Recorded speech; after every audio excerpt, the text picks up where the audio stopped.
Tonight's big stories. China accuses the Philippines of stirring trouble again after Manila and Washington conducted another round of joint patrols. President Marcos tells the Senate and the lower house to get charter change done quietly without fuss. And the Education Department is reverting back to the old academic calendar with classes this school year set to end on May 31. Welcome to the show. I'm Regina Lay. I'm Angela Lagunzad Castro. And I'm Sean Yao.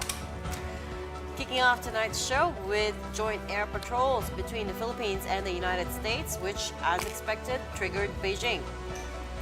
After holding joint maritime exercises, the Philippine and U.S. troops took to the skies, showcasing air assets like the 3 FA-50 fighter aircraft of the Philippine Air Force and the U.S. Pacific Air Force's B-52H bomber jet, which flew together above Ilocos Sur and the Mindoro Strait.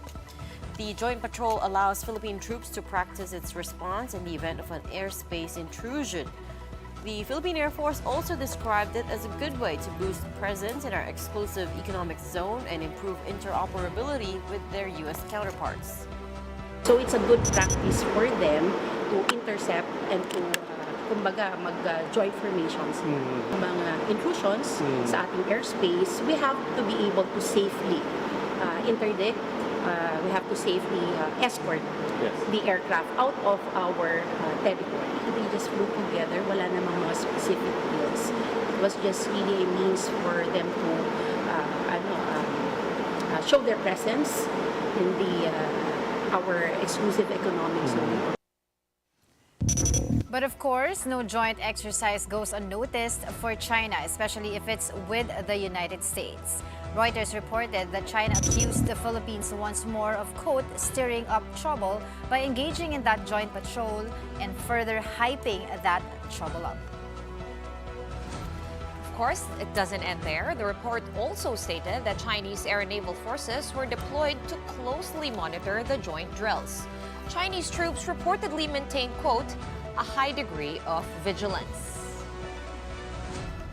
Pero yun nga, no, wala naman daw na-monitor na foreign aircraft during the Philippine-US patrol. So we're not sure how China was able to monitor it, maybe from the sea, maybe from microscopic drones, binoculars, supersonic vision. It's not that difficult to see. Yeah, if you're doing exercises over the air, I mean, really, it's not that far. Yeah, and if you're in a quiet area, it's loud. You can see it with And your who naked is, eye. by the way, and who's saying that they have to see it from Beijing, right? There's the Chinese embassy here. And the Chinese right? militia. Exactly. It's out right in public. there, It's they're not like open. we're hiding the exercises. So anyway, it's public. It's a very public exercise. So anyone can say something, right? And then they could corroborate it. But anyway, the point is that they think that it's added another dimension to this word war. So now they've gone and said that we're stirring up trouble again. All right, but since there was no detection or any Chinese anything detected in the skies, they're saying that maybe also that the U.S. being part of the joint drills could be acting as a deterrent. The fact that they're there. That's also a possibility. That's right. Because I mean, no one wants war, right? Exactly. No one wants a confrontation. But it's really a different scenario. The narrative is really different here now under President Duterte, under President Bongbong Marcos administration, because from Duterte's time, alam naman natin na umiiwas sa mga joint patrol, U.S. joint patrol, especially with There the U.S. wasn't anything, if I recall correctly. PRRD, but right now we can expect more U.S. This is PH Maritime Joint Patrols. Yeah, we've lost track of how many rounds there have been, right? Yeah, This is the especially in third this is the third. First last year, second early this year, and then third, if I'm not mistaken. All right, and apparently there is also a donation in the form of a C-130 plane from the United States. It has arrived, and you are seeing that airplane on your screen right now. Yun kung sanay tayo no, sa mga sakuna dito sa Pilipinas. Yan po yung naghahatid ng mga tauhan at ng mga ayuda, mga relief goods. So there. So that is for use to be used for disaster operations. And another recent issue related to that is, of course, the alleged use of cyanide to fish in the Scarborough Shoal. Let's get more updates on that from Brian Basa. Brian, has China responded to the allegations? Well, Sean, sheer fabrication. That's how Beijing describes in its own words the allegation that it used cyanide to destroy Philippine fishing grounds. Both the Chinese embassy in Manila and the Chinese Foreign Ministry have similar statements. They say the Chinese government attaches great importance to the protection of ecological environment and conservation of fishery resources and have taken resolute measures to crack down on any illegal fishing activities.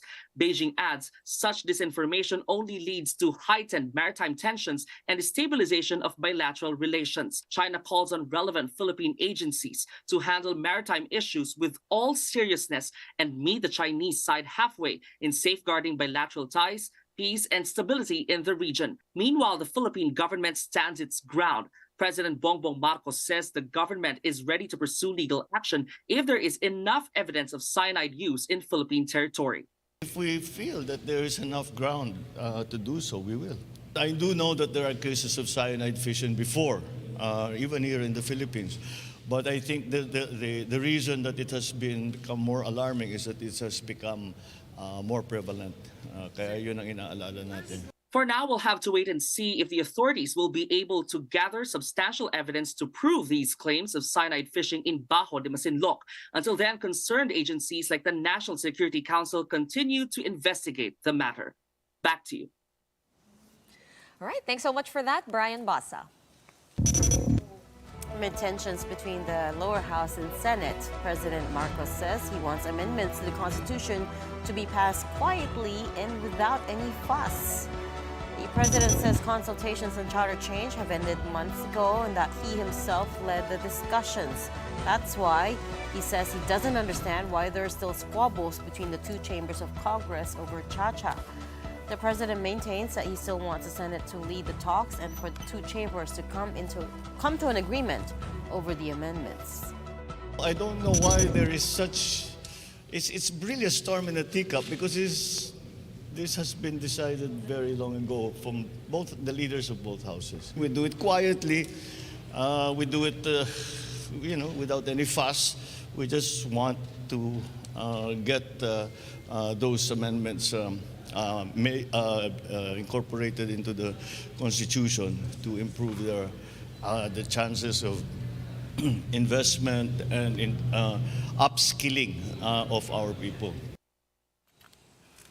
Here's where it got a little bit weird for me. We all know about RBH, or Resolution of Both Houses number 6, which is in the Senate. It was filed by the Senate. This was after PBBM tasked Senator Sonny Angara to head, Chacha talks in the upper house. But now the lower house, or Congress, has passed RBH number 7, which in form and function basically is a carbon copy of RBH 6, except for one provision. So it basically also seeks to lift the restrictions on public utilities, education, and advertising. But the key difference is that they want to deliberate this resolution as a committee on the whole. So I'm a little bit confused. I thought a resolution of both houses applies to both houses, but now both houses... Committee of the whole. To me, it doesn't matter what the number is. Look, your president has spoken. Do it quietly and without any fuss. I don't know if they're gonna, come together after this statement from the president. But you're right. We now have clarity on the 3 economic provisions that they're trying to change, and it has to do with the education, advertising, and public utilities section of the Constitution. The committee of the whole, by the way, is not yet final because they have to discuss it at the plenary. So I don't know if that's going to kickstart another round of deliberations first before you go to a decision on, okay, do we vote as a committee of the whole? One thing for sure, though, if it pushes through, Reg, for sure it will not be quiet as per the instructions of the president. Because it will be very public. It will be very public. We will be very confused, and we will have to, again, nitpick at the nitty-gritty and what makes this different. So basically, they're going through the normal lawmaking process, which is like one bill filed upper house, one bill filed in the lower house. Gusto kasi nila na, yun nga, committee on the whole kasi nga, ayaw na rin nila yung gagawin sa Senate pa na magro-roadshow, yung mga caravans, because they're just going to get the knowledge from the past, kasi 'di ba from the past Congresses, yan na rin yung mga ginagawa nila just to tawag dito magkaroon ng amendment sa Constitution. So yung committee as a whole, to put it simply, it's the whole Congress voting on it. So hindi na siya dadaan sa committee level and shortcut siya straight to plenary. In which case, kung dinebate both RBH 6 and RBH 7, then each and every single legislator will then have a say. Ayun yung gusto nila magyari, yung voting joint. In theory. So tingnan lang natin kung How it actually comes down to is anyone's guess, but speaking of tensions in Congress, of course, yesterday we were just reporting that there were coup plots, rumors pala, emphasis on rumors of coup plots against Senate President Mig Zubiri, evidently over charter change and how it's being handled. Of course, most of the senators that we spoke to belied that. They said they're throwing their full support behind President Zubiri, Senate President SP Zubiri, And saying that that, he's still the nobody best wants person for that the job. Correct, that nobody wants that job. So that's where it stands. It's still in limbo. We still don't know whether there's any truth to that. Other senators believe, though, na may kinalaman sa Chacha. Today, also on our 1PH sister show, sa totoo lang, they had House Majority Leader Manix Dalipe, who said that, kasi nga may some senators are suggesting baka someone's just trying to divide us, right? Divide the Senate. Sabi naman ni Majority Leader Dalipe, we don't wish to divide them. Kailangan nilang ma-unite para magawa ang trabaho. Ouch. So, but I'm just quoting him, okay? This is what he said. He said, we wish not to divide them, but to make them as one so that we could achieve our legislative agenda of trying to update the 1987 Constitution, because ang pananaw po namin ay 37-year-old Constitution na yan at kailangan na natin i-update to be at par with other countries. So that's his response. May isa pang ano. It's not over. It's not over. Yeah, I heard about that interview parang ayoko na nga sana magsalita sabi Pero, but okay, I have something to say. But yun nga, yung sa RBH 7 nila, sinasabi nila, sige, we pass this because we want to show them na talagang ito lang ang gusto namin, amendments on economic provisions. Walang ulterior motives sa mga political amendments. So let's see what happens in plenary. Okay. So the education sector naman, meanwhile, remains divided on the proposal to lift restrictions on foreign ownership. Some stakeholders showed up at Senate today to push back. Let's get the details from Camille Samonte. Camille, go ahead. Angela, if you ask former CHED Commissioner Dr. Patricia Licoanan, talks on amending the economic provisions of the 1987 Charter is a waste of time. In the Senate hearing earlier today, Licoanan expressed opposition to proposed amendments which relaxes restrictions on foreign ownership of higher education institutions. Licoanan says the government in educational institutions may push for partnerships with other countries instead of allowing 100% foreign ownership of colleges and universities. I'm not convinced that amending the Constitution is the solution to our economic woes. Foreign direct investments are neither helped nor hindered by the Constitution. The education crisis is real and it is serious. Let us not waste any time rearranging deck chairs.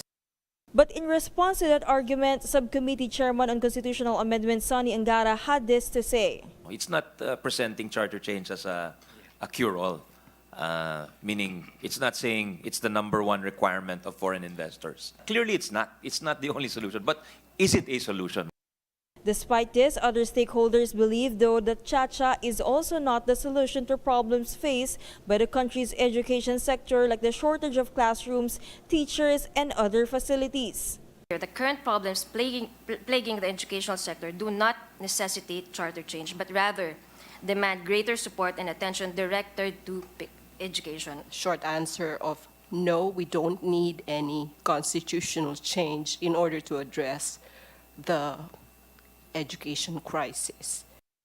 On the other hand, some members of the academe believe that allowing foreign ownership in higher education will be a great help. They say this could allow the entrance of some programs only offered in prestigious universities abroad. Clearly, the benefits are around knowledge and tech transfer because you can provide very diverse educational offerings, programs that might not be available locally. There are risks, but those risks, a nation needs to decide whether it takes them if it wants the bigger gains.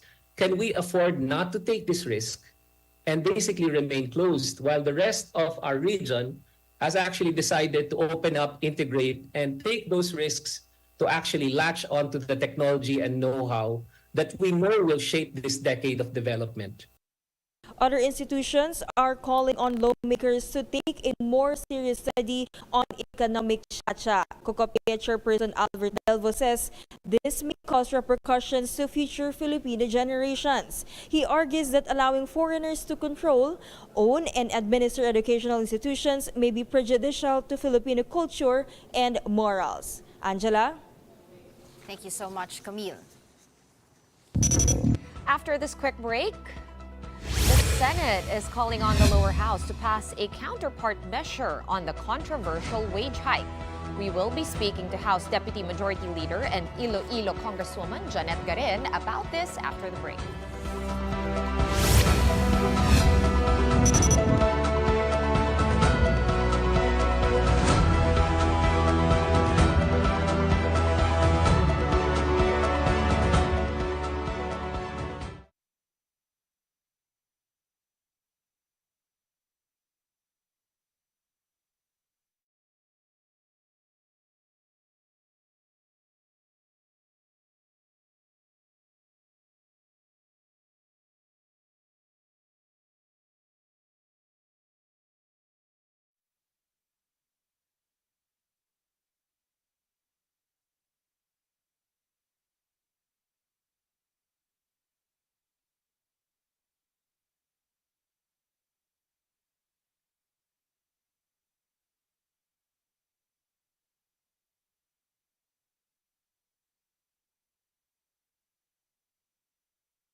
Welcome back. You're still watching The Big Story here on One News. The Senate is calling on the lower house to pass its own version of the wage hike bill. That's after the upper house approved on third and final reading the measure pushing for a 100 peso wage increase. Here's what we know. Under the Senate bill, the 100 peso wage hike covers workers in the private sector. But exempted from this are small companies with 10 or less employees and those with a capital of 3 million pesos or less. Currently, the minimum daily wage of workers nationwide is at 306 to 610 pesos. A 100 peso increase translates to minimum wages climbing to over 700 pesos per day. That's why the Senate is appealing to the House to give the bill a chance. They note that 4.2 million minimum wage earners from the private sector will stand to benefit from this measure. Some may argue that implementing such measures could impose hardships on businesses and impede economic growth. However, we should bear in mind that a flourishing economy relies on the vitality of its workforce, who are considered the lifeblood of enterprises. At dapat natin pangalagaan at unahin ang interes ng ating mga manggagawa. Now, Senator Cheese Escudero said that this wage hike could help elevate the purchasing power of consumers, which could then translate to economic growth. The last legislated wage hike was passed in 1989. Ang aking hiling at panalangin, sana bigyan din ng pagkakataon at panahon ito ng Kamara upang mabigyan buhay, pagdebatihan kung kinakailangan, pagbotohan kung kinakailangan. Ang mahalaga at ang importante, ito'y mapag-usapan at bigyan ng pag-asang makapasa. But, and this is a big but, economists fear the impact of this wage hike on inflation. Shyla Francisco has the rest of that story. Shyla, what do you have? That's right, Reg. One economist believes that the wage hike could lead to higher prices of goods. He says many small businesses will struggle to increase the salary of their workers, and so they will have to find ways to gain more profit. Are they able to, afford really, to give yung ano na yan, yung increase na yan? Kasi kung hindi, at pinilit mo silang yon, that will be added production cost. Babawiin lang din nila yan by hiking prices, and that's going to mean inflation. The Department of Labor and Employment says that the wage hike could not only impact inflation, but could also result in job losses. I hope that they will not get us wrong. We are not objecting per se. No? Hindi kami tumututol. In fact, sinasabi lang namin magkaroon ng balance para matulungan natin lumago ang negosyo at mapanatili natin ang hanap buhay ng ating mga kasamahang manggagawa. But if you ask some House lawmakers, the Senate's approval of the wage hike is a welcome development. Some even believe that a 100 peso increase is not enough. There is in fact a bill in the House that calls for a wage hike of 350 pesos. But some congressmen note that this needs to be studied thoroughly, considering that 90% of businesses in the country are micro enterprises, according to the Trade Department. Why we urge for caution with this, yung pagbalanse, is that kung itaas man ito na legislated, na hindi pinag-aralan ng mabuti, baka pumalya naman yung mga negosyo at lahat, mas maraming mawawalan ng trabaho. So, we really have to balance it po. Reg? All right, thanks so much for that update. That was Shyla Francisco. Is the country ready, or shall I say, are employers ready for a 100 peso wage hike, or even the higher 350 pesos being proposed at the lower house? Let's get more insights from Iloilo Representative and Deputy Majority Leader Janette Garin. Good evening, Congresswoman Garin. Thank you for joining us. Good evening, and thank you for inviting me. All right, I did read your statement in totality, not just the headline of you want it to be 350 pesos. It would seem to me, Congresswoman, that you said the priority here is still economic cha-cha, as that would open up the economy and make us, afford better the 350 peso legislated wage hike. Can you please explain more about what you said? Well, there is this proposal of Senate for a 100 peso increase in minimum daily wage. However, if we look at the bigger picture, while that promise seems promising, the practicability and doability of it is actually at limbo, because this is actually passed on to our MSMEs. Pinapasa ulit ito sa taong bayan simply because 90 to 95% of the employers are actually MSMEs. On the other hand, if we really need to make an impact, to create an impact on the spending, the spending capability of Filipino families, then we have to increase that to 350.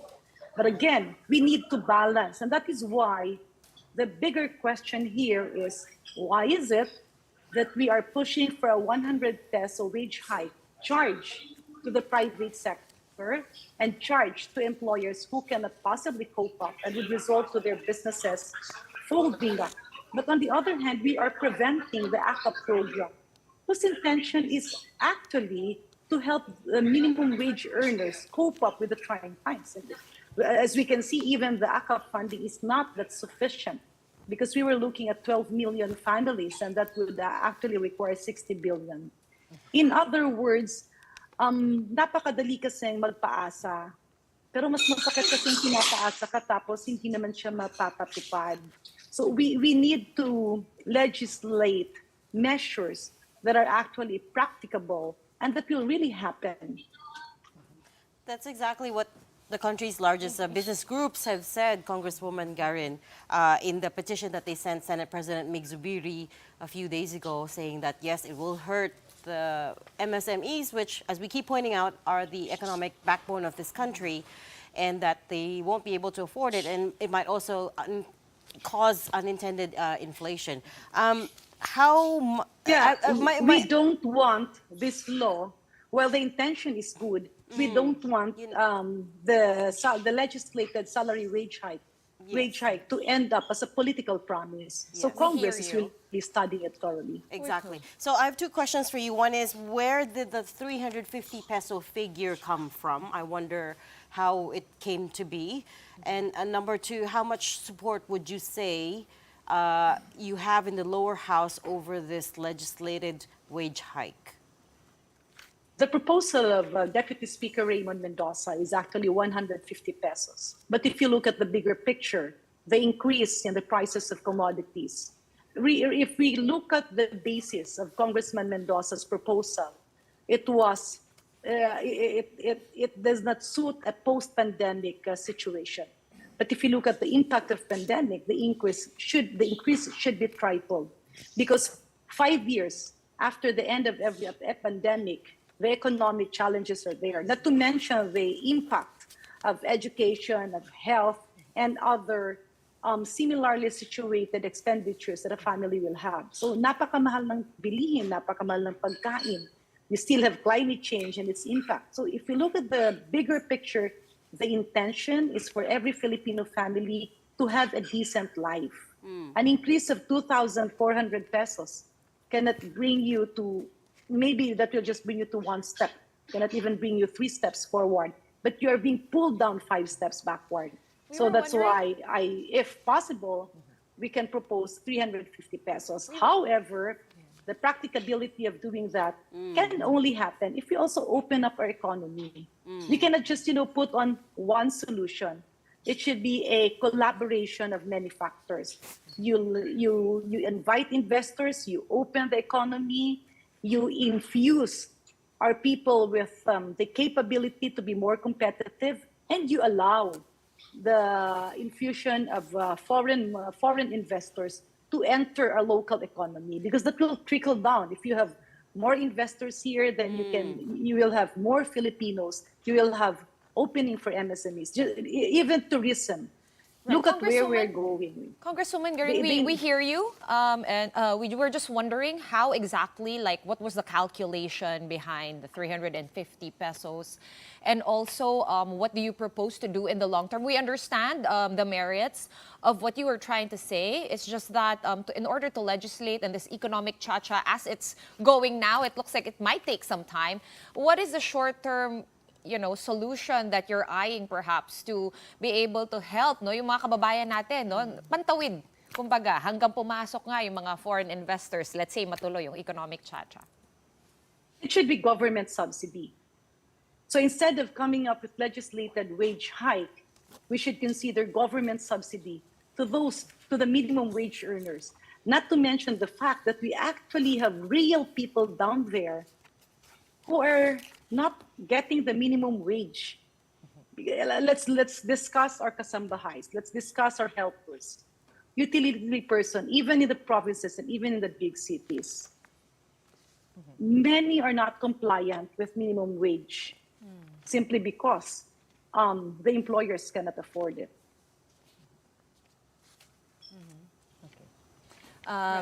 There is an exception, though, or exemption rather, Congresswoman Janette, in the Senate bill.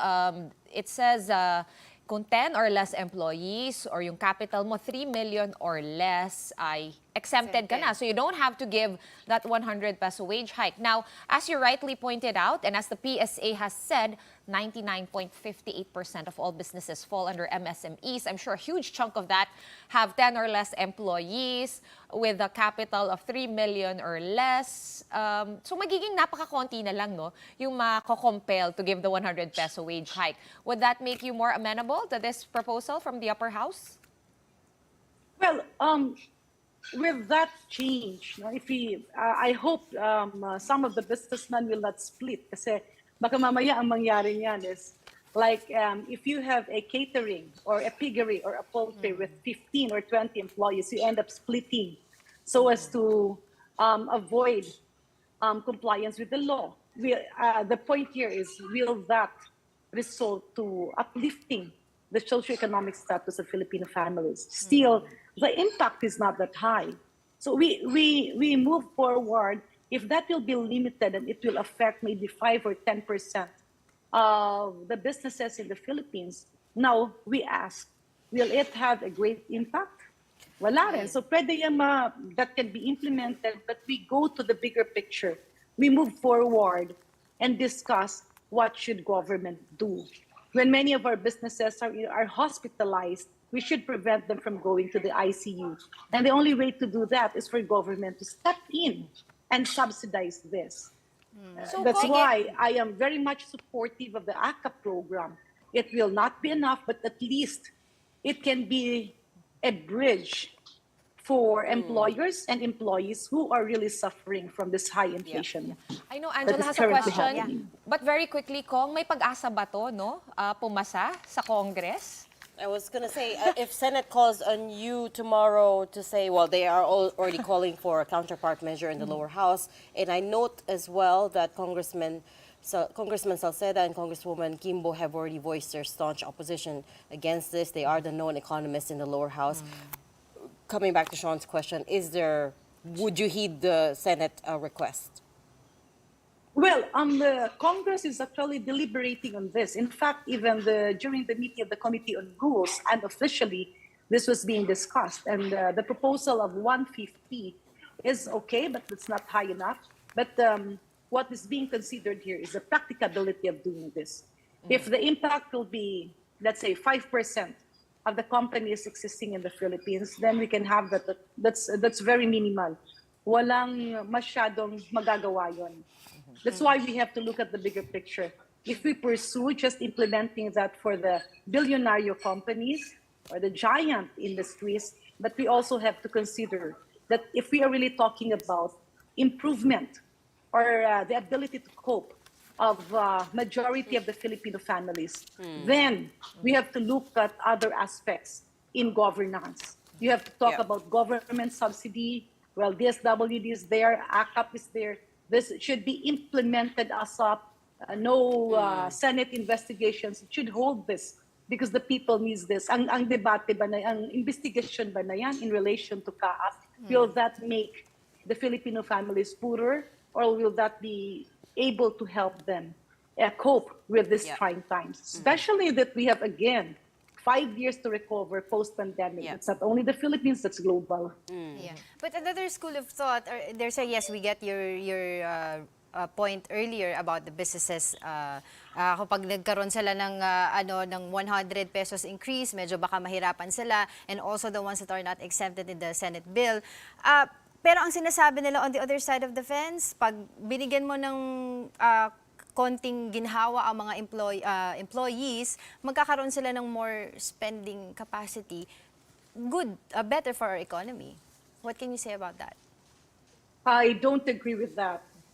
Okay, if you give a family a better spending capacity of how much? 2,400 pesos per month. But how many families will also be losing their jobs simply because the company cannot afford it? So maraming magsasara. Sabihin na natin, let's say there would be like 1 or 2 million Filipinos availing of this. But there will be like 5 or 6 or 7 million Filipinos losing their job. How can that be equitable? I mean, when you want to survive, when you legislate for people, you don't look at a very small niche of our population. We look at the bigger picture. So ilan ang magsasara, ilan ang hindi kakayanin, how many businesses will fold up? Let's say if I'm a poultry operator, if let's say I'm a caterer, then I would just end up working as a chef in a hotel earning my monthly wage rather than having a business that can help other families simply because nahihirapan ako. Not to mention the fact, like, let's talk about resorts. Let's talk about hotels. Let's talk about like the businessmen in my constituency. Okay. Kong Janet, How many people do they have? And how many tourists are coming in because of the bureaucracy? Like the other ASEAN countries are opening up visa-free for Chinese tourists. So I mean, Japan and Korea are going to their countries visa-free. We are not doing that. So ang dami nating hakbang na pwedeng gawin para Janet, maibsan yung paghihirap ng ating kababayan. allow me to interrupt you because that's exactly what I wanted to ask you next. Apart from the economic chacha, ang dami pong schools of thought, to borrow Angela's term, na nagsasabi, hindi naman per se yung economic provisions in the charter, although those are a little bit outdated nga, na talagang nakaka-turn off sa mga investors at sa mga other, foreigners who want to come here. It's other things. I'm sure you're also aware, Kong, no? Yung traffic, power rates, business climate, political instability, etc. Meron po ba kayong mga panukala dyan sa Congress that are meant to address these other issues that are hounding the business sectors as well as foreign investment into the Philippines? Or talagang economic chacha lang? Many of this, economic chacha, especially education and public utilities, is very important. Because if we have a very expensive cost of electricity, then investors will shy away. But let us also look at the other side of the fence. The bureaucratic hurdles that investors are facing. This does not need legislation. This just needs the oversight powers of Congress. And I believe this is where Senate and Congress should come together. Bakit ba maraming mga turistang ayaw pumunta sa Pilipinas? Bakit ba yung ibang mga negosyante nagpo-fold up? Bakit ba yung ibang mga negosyante hirap na hirap sila dito sila sa Pilipinas? Why is it that many of the foreign investors are going to Vietnam? Why is it that corporate farming is very difficult in the Philippines? Why is it that the support for MSMEs is very erratic? We have a lot of questions that should really be looked into because just increasing the wage, I'm sorry for this, no? Pero kung wala naman tayong ibang gagawin at ipapataas lang yung sweldo tapos hindi naman kakayanin, we have more problems than solutions. Yeah. Because definitely this will be passed on. Let's say I have a rice mill. I would increase the salary of my 20 employees. For sure, I will pass that on to the price of rice. Yeah. If I have an eatery, lahat yan eh. I mean, maski sardinas yan magmamahal. So the increase in the cost of basic commodities, can this be addressed by the 100 peso wage hike? Especially if it is only selective. Pero syempre, yung mga tao, umaasa yan. Sasabihin nila, ay, nag-increase ng 100. Hindi nila alam, hindi pala sila kasali. So, with all the hardships that our Filipino countrymen are facing nowadays, I think it's somehow a slap to let them hope. If the road to that hope is not really traveled well, or resorted well, or corrected well. All right, We have a lot of things to do, and we have to act now. Instead of, Congress and Senate debating, what are the bureaucratic hurdles that investors, even Filipino businessmen, and even the daily activities that the Filipinos are facing? Ano ba yung mga kotong pa dyan na dapat natin ihinto na? Kong, on that note, a lot of food for thought. Thank you so much for your time tonight and for explaining your thoughts. Iloilo Representative Janette Garin.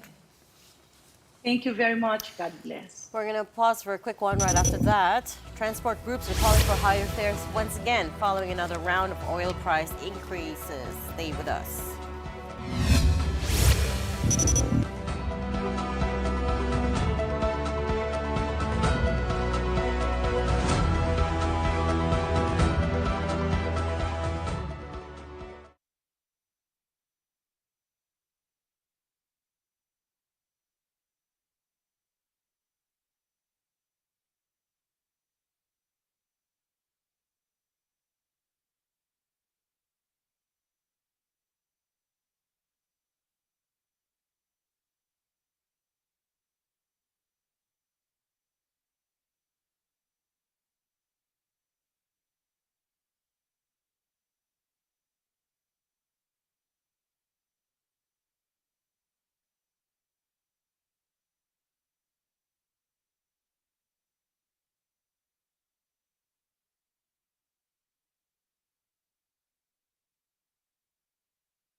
You're still watching the big story here on One News. Another big story today, Vice President Sara Duterte reacting to allegations that she, along with her father, the former President Rodrigo Duterte, received guns from Pastor Apollo Quiboloy. Here's what the Vice President said. Hindi ko ikakagulat kung dumami pa ang mga kaso, investigasyon, testigo paratang atake at paninira laban sa akin sa mga susunod na araw, linggo, buwan at mga taon. In a Senate hearing, alias Rene, a former Kingdom of Jesus Christ member and landscaper at Quiboloy's Glory Mountain, claimed that he saw the Dutertes visit the property and carry a bag of firearms on their way out. But while the Vice President did not directly address the allegations, she insinuated that there was something else behind it. Sa kasaysayan ng Pilipinas, naging kagawian na ang pag-atake at pagbato ng sari-saring issue laban sa Vice Presidente. Marahil sapagkat ang Vice Presidente ang tumatayong pangunahing hadlang sa mga nangangarap maging Pangulo. Former President Rodrigo Duterte has yet to respond to the accusations himself. However, his former spokesperson and Presidential Legal Counsel, Attorney Salvador Panelo, had this to say. Ba't siya magtatala ng baril? Di ba? Tapos sasabihin niya, nandun yung mag-ama, kinuha yung baril. Ayan, pure concoction, absolute lie.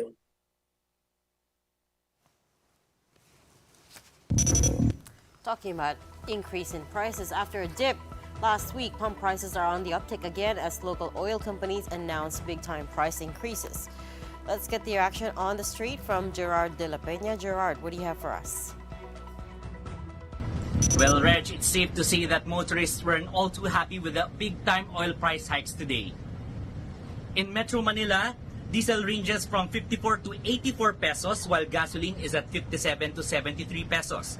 Kerosene is also expensive, now priced between 73 and 84 pesos. This is due to the increase in pump prices by more than 1 peso per liter, the fifth price hike for petroleum products since January this year. With this, jeepney drivers are already suffering greatly from the high price of petroleum. Yung mag-aapong ko po, parang kain ano lang po, parang ano lang, kung ano kitain, baon ng mga bata. Tapos biyahe na naman kinabukasan, parang gano'n lang talaga ang buhay ng driver. Sakto-sakto lang po. The Energy Department explained that the high prices are attributed to the increased demand in India and China. Additionally, there is a decrease in production among oil-producing countries. Furthermore, there is also turmoil in the Middle East. Kasi madai pa ring factors na humahatak para tumaas. So hindi lang yung fundamentals ng supply and demand. Yan nga, geopolitical conflict, yung mga speculation. Kasi yun lang misa advisory lang, di ba? Nagre-react na ang merkado. For transport groups, the Land Transportation Franchising and Regulatory Board or LTFRB should take action on their petition for a 5 peso increase in fare. If implemented, the minimum fare for traditional jeepneys will increase from the current 13 pesos to 17 pesos. The 15 pesos fare for modern jeepneys, on the other hand, will go up to 19 pesos. Baka susundalin ko, tataas na naman. Kasi doon sa sinasabi, parang ang ano natin, itong linggo-linggo na to tataas ng tataas eh. Depende pa rin sa board kung ano ibibigay nila. Kaya lang po dapat yung ibibigay naman nila, yung karapat-dapat lang na maka-break even lang yung aming mga katsuperan. Reg, for now, the LTFRB has yet to comment on the matter, but we can expect that in the next 2 weeks, the LTFRB is likely to come up with a decision on the fare hike petition. Reg. All right, thank you so much for those updates, Gerard de la Peña. The Education Department has confirmed plans to gradually revert to the old school year format. DepEd has drafted amendments to its official calendar and schedule of activities for the school year, and the goal is to eventually shift back to a June to March academic calendar. DepEd said the school year will end on May 31 instead of June 14. Meanwhile, school year 2024 to 2025 will begin on July 29 instead of mid-August, still giving students a 2-month vacation. Generally, everyone wants to go back to April, May. Ito yung talagang gusto ng tao. Nag-decide na tayo that we should go back, but we have to do it gradually para hindi maapektuhan naman. Dahil learning recovery mode po talaga tayo ngayon. ACT Teachers Party List representative Franz Castro said this is a welcome development for all, and she's looking forward to the discussions with the Commission on Higher Education over syncing the school calendar for the tertiary level. Tuwa naman ang mga teachers dito, no? Kasi at least kahit papaano nakinig ang DepEd doon sa panawagan ng parents, students, and teachers kaugnay doon sa pag-a-adjust ng school year. Ang isa pang nakakatuwa dito, no, yung mga graduation rights, mga recognition rights, ay gagawin siya within the school year. Hindi katulad dati na after the school year, saka pa lang mag-graduation. At saka kung ano pa naman yung end year activity. So yun yung implication niyan. As moms, are you happy with this? Alam mo, I think you have a son in high school. I think whether the school starts on July or June, hindi mo masishield ang estudyante sa whether... So which is the intent behind this. Oo. Which is, di ba, kasi if you start ng June, ang kalaban mo ulan.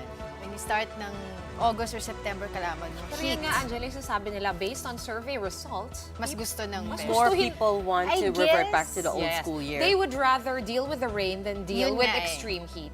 Yun nga. Kasi if you would talk to some of the students from, especially on public school setting, sabihin nila talaga, instead of writing na lang their notes, magpapaypay na lang sila. So that results to, di ba, ang tawag dito, yung pagbaba ng school performance nila. So it's really hot for them, and then schools also don't have enough budget to provide Of course, for appliances, basic appliances, that's right. Even water, diba? So that's it. And I guess for some of the parents, aside from that, siguro mas mababang dahilan, I don't know, mas makakapag-plan sila ng vacation on summer. So it's important to plan vacations for families. I will consultations are ongoing still, and we'll wait to see the final guidance which the DepEd will release hopefully soon after consultations with all the stakeholders. The Alliance of Concerned Teachers chairperson Vladimir Cueta also said that during DepEd's consultation with teachers, group officials offered to triple teachers' maximum number of service credits. Okay, so makakapagbakasyon din yung mga teachers. So basically, it's just really a shift in schedule. Pero parang you know what? It's always the case though that when there's a new policy, you're not going to please everyone. So I'm sure there's people that's not going to like this as well. Off the top of my head, I'm thinking the people whose kids will not meet the cutoff age again. Because I don't know what that means. Because does that mean they have to repeat the year? Which is... I would not be happy with that. It's gonna be costly too if you're talking about you're excited for them to go to kinder, then you realize you get slapped with another year of daycare or preschool. Yun na nga. Yeah. So if you don't meet the cutoff, like, what do you do? So now that we're reverting back to the old academic year, right? But it would seem like they did take field consultations seriously this time, and so baka majority wins na lang itong situation. And it's more of like health issues din kasi kids and teachers nagkaka-heat stroke. Yes, which is a serious condition. Okay, so hindi umabot sa El Nino, yung pag-shift ng schedule natin. But before we go, our big picture tonight. Okay, this one has been making the rounds online these past few days. Pero syempre, tita na ako, so kanina ko lang siya nakita. And it's also led a lot of people to take a second look or namalikmata. Theater performer Rachel Alejandro and her birthday snapshot by the beach has gone viral for resembling a former government official. Unless you're hiding under a rock, you already know that for some, at first glance, it looks like former Vice President Leni Robredo, who is out on a beach trip. Now, it is not... Hindi ba si VP, former VP yan? No, si Rachel Alejandro yan. It's also not the first time that Rachel has been mistaken as a former Vice President Robredo. Back in 2021, Rachel's photo in Palawan also went viral, with some people thinking it was then VP Leni who was actually on vacation. Nasaan daw, Vice Presidente? Yun ang tanong ng iba. Oo. So Attorney Leni had to clarify pa, saying na, kalma lang po, hindi po ako yan, nandito ako sa opisina at wala ako Sa Palawan. There's Ang tanong, do you see the resemblance? Yeah, a little. But Yes. there's a You post do? that I saw the other day, yesterday, nakalagay yung picture ni former VP Lenny, nakalagay me on LinkedIn versus picture of Rachel Alejandro, me on Tinder. Sobrang nakita ko naman kanina. That's so The reason funny. why I saw it was me from Monday to Friday, and then me Saturday, Sunday. Okay, alam mo, Cute Pinoys, naman. Pinoys. Ay, nako. I cannot get enough of memes, but that's it for the big story tonight. We are One News, all sides, all the time. Thanks for watching. Have a good night. Thanks for tuning.